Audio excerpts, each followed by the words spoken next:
కనిష్ట నిల్వల పద్ధతి అంటే 1935 నుండి 1956 వరకు ఆర్బీఐ నైష్పత్తిక పద్ధతి ఆధారంగా కరెన్సీ నోట్లను ముద్రించింది. 1957 నుంచి ఇక్కడ మేజర్గా మనం చూస్తే ఇక్కడ కనిష్ట నిల్వల పద్ధతి ఆధారంగా కరెన్సీ నోట్లని ముద్రిస్తుంది అని చెప్తున్నాం. వాస్తవానికి కరెన్సీ నోట్లు మనం తీసుకుంటే నైష్పత్తిక పద్ధతికి కనిష్ట నిల్వల పద్ధతికి డిఫరెన్స్ ఏంటంటే, ఇక్కడ కనిష్ట నిల్వల పద్ధతి అంటే రిజర్వ్ బ్యాంకు కరెన్సీ నోట్లను ముద్రించాలంటే మినిమం ఆర్బీఐ దగ్గర 200 కోట్ల నిల్వలు ఉండాలి ఆర్బీఐ దగ్గర. ఇందులో 115 కోట్లు బంగారపు నిల్వలు, 85 కోట్లు విదేశ మారక నిల్వలు ఉండాలి.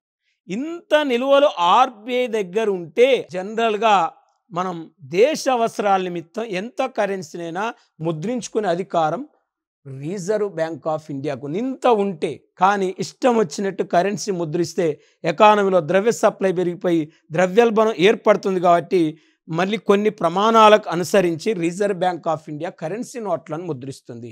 అంటే ఇంత ఉంటే మనం ఎంత కరెన్సీనైనా ముద్రించుకోవచ్చు.